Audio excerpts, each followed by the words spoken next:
So hello everyone. तो कैसे हैं आप सभी। आई होप आप अच्छे ही होंगे और आपकी प्रिपरेशन भी वेल ही चल रही होगी और आप डे बाय डे इम्प्रूवमेंट की तरफ ही बढ़ रहे होंगे। जैसा कि आपको पता है कि आज हम रिवाइज करने वाले हैं केमिकल काइनेटिक्स, रासायनिक बलगतिकी, one of the greatest most important chapter of physical chemistry for NEET.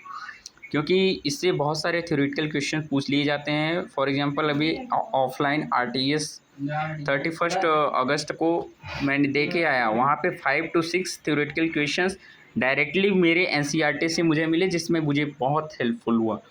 तो आई होप आपको भी बहुत हेल्पफुल होगा।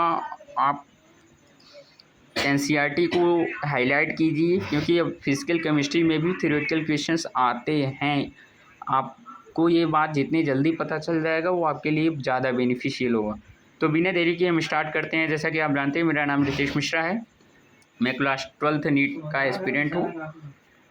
एंड तो फिर स्टार्ट करते हैं हम रिवाइज करना। डेप्थ लाइंस को कवर करने वाले हैं, तो एकदम कंसंट्रेट रहिए, कॉन्सेप्चुअली क्लैरिटी।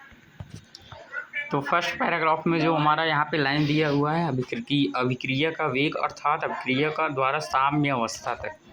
मीन्स समझिए, जो अभिक्रिया का वेग मतलब दर जो होता है, अभिक्रिया द्वारा साम्य अवस्था तक, साम्य अवस्था तक मीन्स समझ रहे हो, इक्विलिब्रियम तक पहुँचने की अवधि होती है, मतलब उसमें लगा हुआ समय होता है।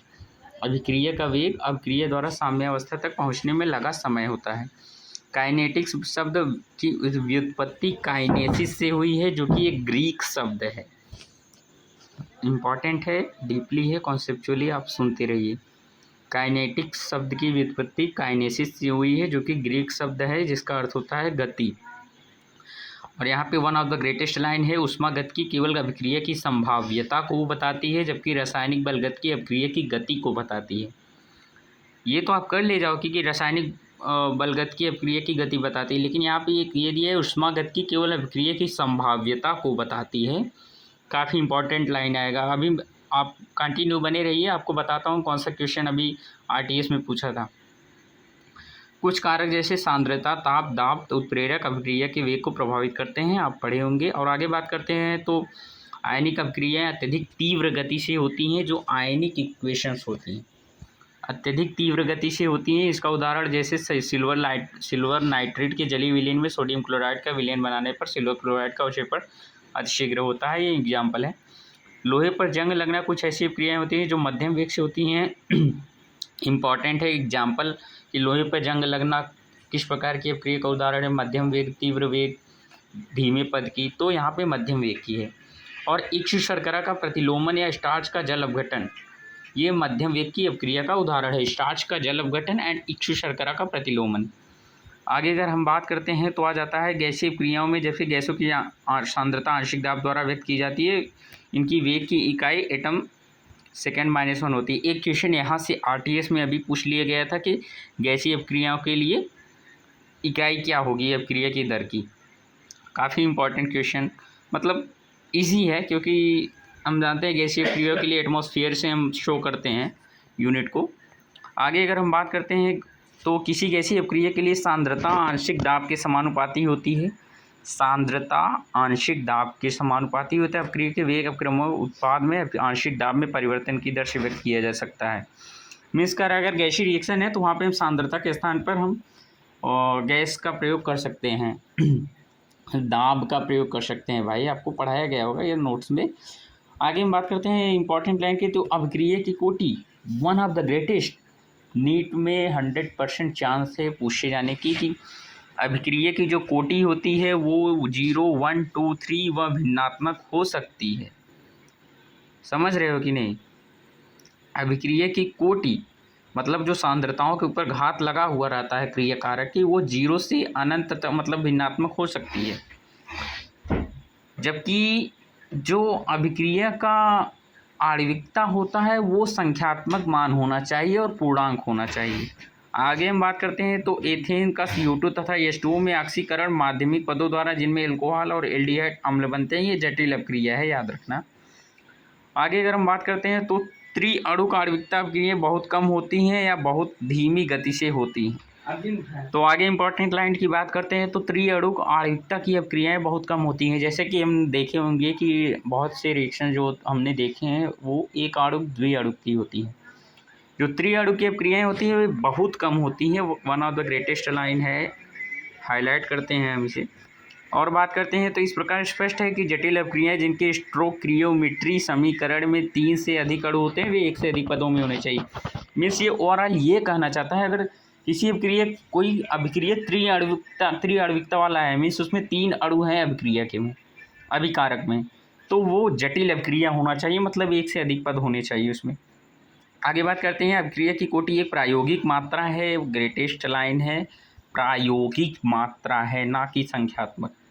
संख्यात्मक भी है बट प्रायोगिक है, यहाँ पे कुछ और भी टर्म दे सकता है, या शून्य अथवा भिन्नात्मक भी हो सकती है अभिक्रिया की कोटि की बात, परंतु अभिक्रिया की आणविकता शून्य अथवा अपूर्णांक नहीं हो सकती है।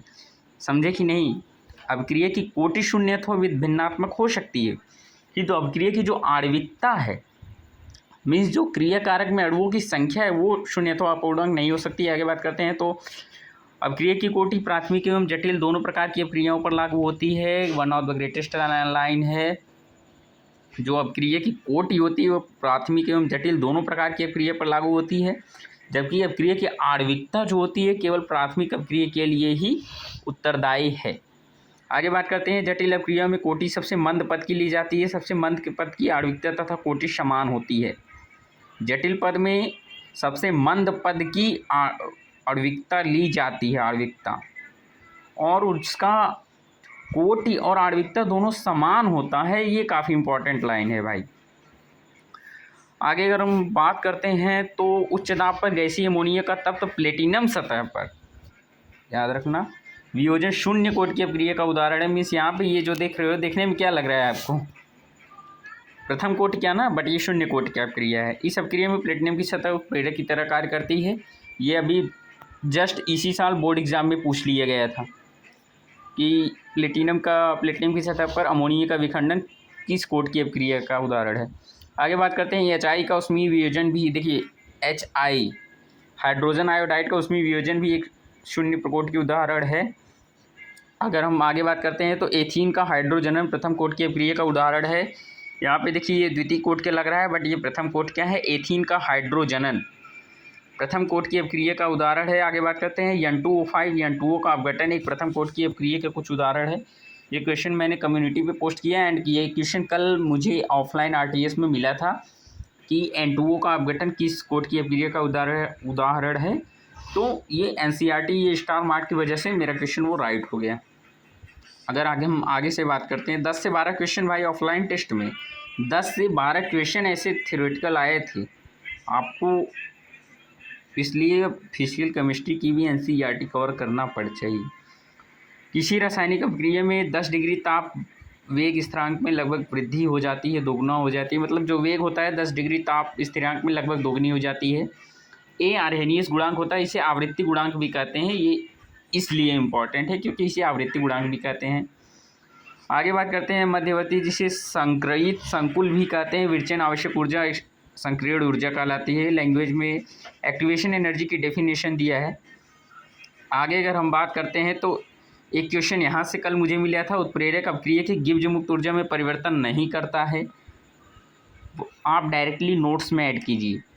यह स्वतः प्रवर्तित अपक्रिया को प्रेरित करता है परंतु अप्रवर्तित अपक्रिया को उत्प्रेरित नहीं करता है। उत्प्रेरक किसी भी अपक्रिया में साम्य स्थिरांक में परिवर्तन नहीं करता किंतु साम्य को आगे या शीघ्र स्थापित होने में सहायता करता है। मीन्स उत्प्रेरक ना तो गिब्ज मुक्त ऊर्जा को प्रभावित करता है और ना ही साम्य को प्रभावित करता है। अगर वो अप्रवर्तित है, प्रवर्तित है तो उसे आगे बढ़ने में सहायता करेगा। आगे हम बात करते हैं, लगभग हम फिनिशिंग की ओर आ चुके हैं। तो संघट्ट सिद्धांत की कमियां भी हैं, जैसे कि इसमें परमाणु अणुओं की कठोर माना गया है।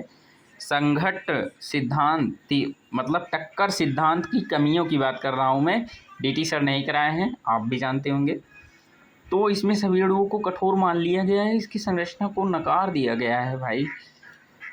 एंड आगे हम बात करते हैं तो अगर हम सारांश में आ जाते हैं तो इसमें भी है आणविकता का मान 1 से 3 तक सीमित होता है, जबकि अपक्रिया की कोटि 1 से 3 अथवा भिन्नात्मक हो सकती है। प्राथमिक अपक्रिया के लिए आणविकता एवं कोटि एक समान होती है। वैसे ये लाइन तो आपको पता ही होगा हालांकि। तो फाइनली हमने कंप्लीट कर लिया है अपने एनसीईआरटी को, ऑलमोस्ट 10 मिनट में कवर कर लिया है डेप्थ लाइंस को। और आपको जैसा कि मैंने पहले ही बताया, ऑफलाइन आरटीएस में यहाँ से 4 से 5 क्वेश्चन डायरेक्टली पूछ लिए गए थे, मैंने उन लाइंस को भी बताया। और मोस्ट ऑफ प्रोबेबल चांस है कि नीट में भी यहाँ से क्वेश्चन पूछ लिए जाएँ। तो आई होप आपको काफ़ी अच्छे से समझ में आया होगा। अगर आपने इस चैप्टर को पहले कंप्लीट कर लिया है तो आपके लिए ये मास्टरिंग ऑफ एनसीईआरटी हो गया होगा।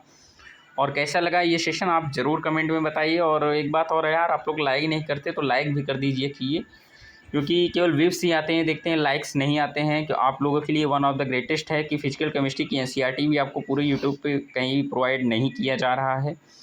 बट यहाँ पे 10 से 11 मिनट में मैं यहाँ पे आपको कंप्लीट रिवीजन करा रहा हूँ, तो आप समझ सकते हैं आपके लिए कितना बेनिफिशियल है।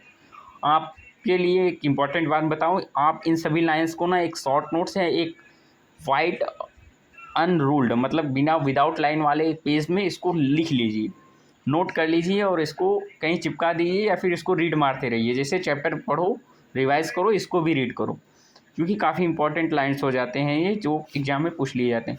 So thank you everyone for attending the session. I hope आप सभी को काफ़ी अच्छे से समझ में आया होगा। तो all the best for your further studies and examination. Thank you.